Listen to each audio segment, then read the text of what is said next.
Good news, Hyderabad ORR కి అతి చేరువలో విల్లాస్. APR projects. నమస్కారం సార్. నమస్కారం అండి.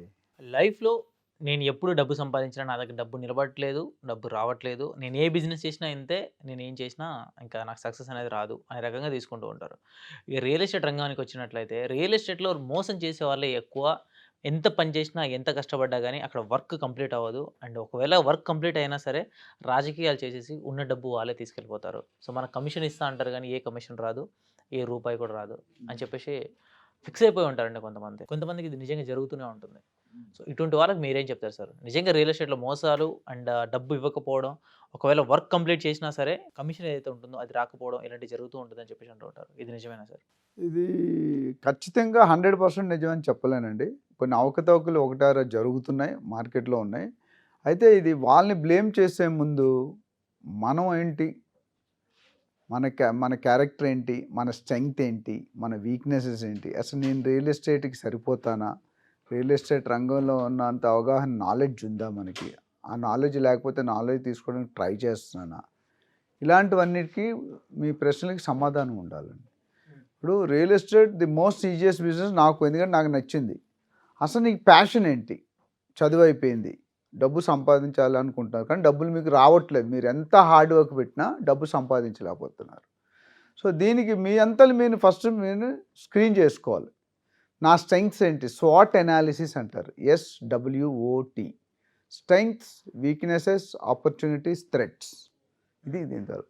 స్ట్రెంగ్త్ అంటే నేను ఎందులో గొప్పగా ఉంటాను, నా స్ట్రెంగ్త్ ఏంటి, నేను మాట్లాడగలనా, లేదా నేను మంచి ఫైట్ చేయగలనా, లేదా మంచి రన్నర్, స్పోర్ట్స్ మ్యాన్నా, అట్లా మంచి ప్లేయర్నా, అలాంటివి ఒకటి. సో వీక్నెస్, నాలో ఉన్న లోపాలు, నేను సరిగ్గా మాట్లాడగలనా, కమ్యూనికేట్ చేయగలనా, డిసిప్లిన్ ఉందా, టైం కమిట్మెంట్ ఉందా, అట్లా మనం అనాలిసిస్ చేస్తాం. ఏదైనా ప్రోడక్ట్ గురించి కానీ మనిషి గురించి కానీ.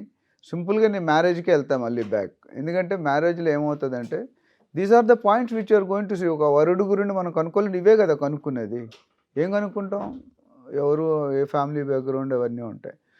సో దాన్ని బట్టి మీరు ఏం చేసుకుంటే రియల్ ఎస్టేట్లో మోసపోతున్నాను, కమిషన్ ఇవ్వట్లేదు, బ్రోకరేజ్ ఇవ్వట్లేదు అనేది కొంతవరకు కరెక్ట్ అయినా మొత్తం 100% కరెక్ట్ కాదు. మీరు ఫెయిల్ అయిన వాళ్ళ సంఖ్య చూస్తున్నారు, నేను పాస్ అయిన వాళ్ళ సంఖ్య చూస్తున్నాను. మరి అలాగే అనుకుంటే ఎవరి దగ్గర డబ్బులు ఉండకూడదుగా. ఇప్పుడు ఒక రియల్ ఎస్టేట్ ఏజెంట్గా కెరియర్ మొదలుపెట్టి రేంజ్ రోవర్ కార్లు, లేకపోతే పెద్ద పెద్ద కార్లు, పెద్ద పెద్ద బంగ్లాలు. ఒకప్పుడు రియల్ ఎస్టేటు ఖద్దరు బట్టలు వేసుకొని, గోల్డ్ చైన్లు వేసుకొని, మెడలో వేసుకొని, అది సెటిల్మెంట్ అండి. అది రియల్ ఎస్టేట్ కాదు, సెటిల్మెంట్స్ అంటారు దాన్ని. అది 20, 30, 40 years బ్యాక్. ఈరోజు ఆ స్థితి లేదండి. We are working towards the professional culture, complete corporate culture వాడుతున్నాం. సో ఇక్కడ మీరు అడిగిన దానికి 2 విధాలుగా నేను చెప్తాను. ఫస్ట్, మీకున్న నాలెడ్జ్ ఏంటి సార్? ఇక్కడ మీరు ఒక మాట అన్నారు, ఇప్పుడు నేను సక్సెస్ అయిన వాళ్ళ గురించి చెప్తాను అని చెప్పి. సక్సెస్ అవుతున్నారు, ఫెయిల్ అవుతున్నారు. నేను అడిగేది సక్సెస్ వాళ్ళ గురించి నాకు అవసరం లేదు సార్. ఫస్ట్ ఆఫ్ ఆల్ నాకు కావాల్సింది ఈ ఫెయిల్ అయ్యే వాళ్ళు ఎవరైతే ఉన్నారో ఎందుకు ఫెయిల్ అవుతున్నారు అనేది నాకు కావాలి. అదే ఇప్పుడు దానికే వస్తున్నాను. సో నేను సక్సెస్ ఫెయిల్ అయిన వాళ్ళు ఎందుకు చేస్తున్నారంటే, ఫస్ట్ మీకు జోగ్రఫికల్ అవగాహన ఉందా, రియల్ ఎస్టేట్ మాట్లాడితే ప్రోడక్ట్ నాలెడ్జ్ ఉందా, కమ్యూనికేషన్ స్కిల్స్ ఉన్నాయా, మనిషిని ఆకట్టుకునేటట్టు మాటలాడగలమా, హానెస్టీ ఉందా, ట్రాన్స్పరెన్సీ ఉందా, గవర్నమెంట్ పర్మిషన్స్ మీద మీకు అవగాహన ఉందా, రిజిస్ట్రేషన్ డాక్యుమెంట్స్ మీద అవగాహన ఉందా, లీగల్ ఒపీనియన్ అంటే ఏంటి, ఈసీ అంటే ఏంటి, వాల్యుయేషన్ సర్టిఫికేట్ ఏంటి, గైడ్ లైన్ వాల్యూ, ఇలాంటి చాలా పదాలు ఉన్నాయి. కొన్ని పదాలు చెప్పాను. ఈ పదాలన్నిటికీ తెలియకుండా మీరు ప్రాపర్టీ చూడకుండా చాలామంది ఏజెంట్స్ మార్కెట్ చేస్తున్నారు, విచ్ ఈస్ అబ్సల్యూట్లీ రాంగ్. ఎప్పుడైనా ఏదైనా ప్రోడక్ట్ మనం అమ్మాలి అనుకుంటే కస్టమర్కి first end to end services ఇవ్వాలి. 360 degrees అంటే అర్థం ఏంటి? ప్రాపర్టీ ఐడెంటిఫై చేసిన దగ్గర నుండి ప్రాపర్టీ చూపించిన వరకు డీల్ క్లోజ్ అయ్యి ఆ ప్రాపర్టీ వీళ్ళకి హ్యాండ్ ఓవర్ చేసినప్పుడే నీకు కమిషన్ వస్తుంది. ఒకటి. ఓకే. సో ఆ ఎండ్ టు ఎండ్ సర్వీస్ లేనప్పుడు మీరేం చేయలేరు. రెండోది, కస్టమర్తో ఎలా ఇంటరాక్ట్ చేయాలి, కస్టమర్ రిక్వైర్మెంట్ అర్థం చేసుకుంటాం, అండర్స్టాండింగ్ ది క్లయింట్ రిక్వైర్మెంట్. ఇది చాలామంది మిస్ అవుతున్నారు. ఏదో వచ్చాను మెడికల్ కంపెనీ ఉంటారు, బ్లా బ్లా బ్లా పెట్టారు, అది వర్కౌట్ కాదు. బ్లా బ్లా వర్క్ చేయదు, ఎందుకంటే నీలాగా లక్షల మంది ఏజెంట్స్ ఉన్నారు.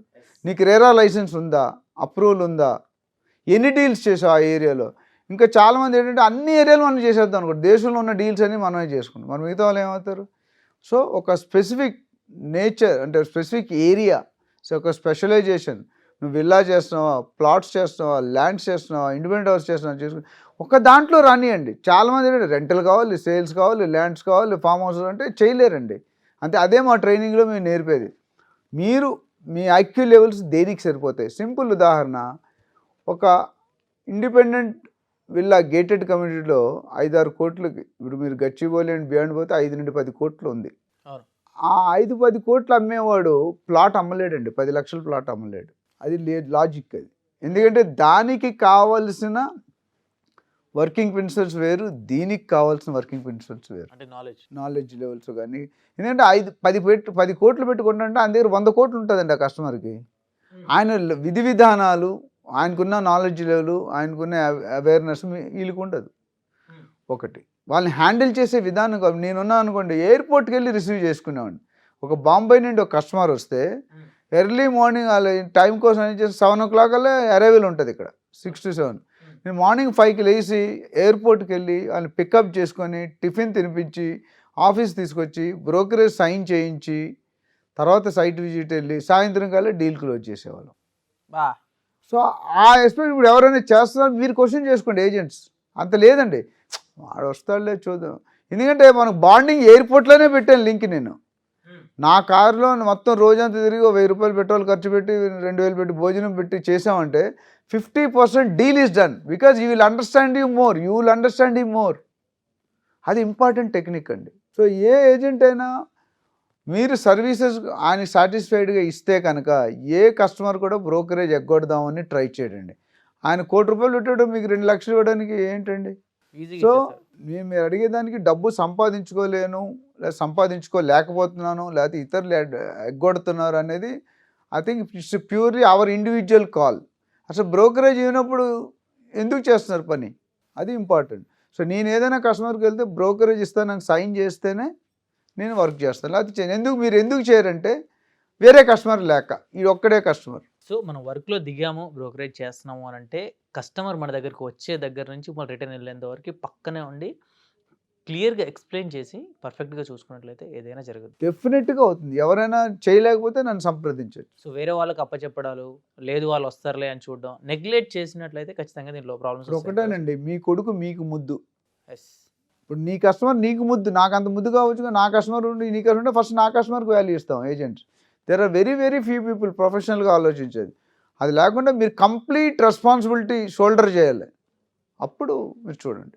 Great sir, thank you sir, thank you so much అండి. Thank you sir. చాలామంది వరకు మీ అపాయింట్మెంట్ కోసం అని చెప్పేసి అడుగుతూ ఉన్నారు. మీ దగ్గర ట్రైనింగ్ నేర్చుకోవాలి, మీ దగ్గర ట్రైన్ అయ్యి బయటికి వెళ్ళి రియల్ ఎస్టేట్ కావచ్చు, వేరే బిజినెస్ కావచ్చు, ఏదైనా చేసి ఒక సక్సెస్ఫుల్ లైఫ్ లీడ్ చేయాలి, మంచి డబ్బు సంపాదించాలి అని అనుకునే వాళ్ళు ఎంతోమంది ఉన్నారు. ఇటువంటి వాళ్ళు మీ దగ్గరికి వచ్చి ట్రైన్ అవ్వాలి అని అంటే ఆల్రెడీ రియల్ ఎస్టేట్ చేస్తున్న వాళ్ళు కావచ్చు, కొత్తగా ఆ రంగాన్ని ఎంచుకుందాం అనుకున్న వాళ్ళు కావచ్చు, లేదు అని అంటే దాంట్లో స్ట్రగుల్స్ అనుభవిస్తున్న వాళ్ళు కావచ్చు.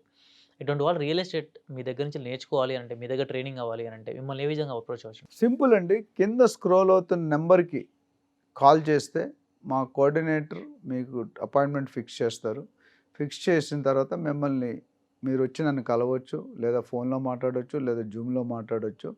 మాట్లాడిన తర్వాత మీకున్న బ్యాక్గ్రౌండ్ బట్టి suitable businesses will be suggested, suitable trainings అంటే ఇందులో లెవెల్ 1, లెవెల్ 2, లెవెల్ 3, లెవెల్ 4 అట్లా ట్రైనింగ్స్ ఉంటాయండి. అంటే అందరికీ ఒకటే ఫుడ్ పనికిరాదు. చిన్నపిల్లడైతే మోతాదు తక్కువ ఉంటుంది, ఇంకొద్దిగా టీనేజర్ ఎక్కువ ఉంటుంది, అట్లా పెరుగుతూ ఉంటుంది. సో మరీ ఓల్డ్ అయిపోయినా తగ్గిపోతుంది. అట్లా మనం ఏం చేసామంటే different kinds of training programs which is suitable to you, అది మేము పరిశీలిస్తాం. మీరు డబ్బు కడుతున్నారు కదా అని జాయిన్ చేసుకోవడం వేరే మ్యాటర్. మీకు ఏది తగిన మోతాదు, 1 month కావాలా, 3 months కావాలా, 1 week కావాలా, 1 year కావాలా, నేషనల్ కావాలా, ఇంటర్నేషనల్ కావాలా, ఇవన్నిటి కూడా కంప్లీట్ క్లారిటీ ఇవ్వబడుతుంది. Thank you sir, thank you so much. So చూసారు కదండి వీడియో. ఈ వీడియో పైన మీ అభిప్రాయాన్ని కామెంట్ రూపంలో తెలియజేయండి. అండ్ ఎవరైనా సరే డాక్టర్ నంది రామేశ్వరరావు గారి దగ్గరికి వెళ్ళి ట్రైన్ అవ్వాలి, మంచి ట్రైనింగ్ తీసుకొని రియల్ ఎస్టేట్లో సక్సెస్ఫుల్ లైఫ్ లీడ్ చేయాలి, మంచి డబ్బు సంపాదించాలనుకుంటే మాత్రం ఖచ్చితంగా స్క్రీన్ మీద కనిపిస్తున్న నెంబర్కి కాల్ చేసి ఖచ్చితంగా మీరు అపాయింట్మెంట్ తీసుకొని ట్రైనింగ్ నేర్చుకోవచ్చు. అండ్ ఈ వీడియోని మాత్రం లైక్ చేయండి, షేర్ చేయండి, సబ్స్క్రైబ్ చేసుకోవడం మాత్రం మర్చిపోద్దు. Thank you so much.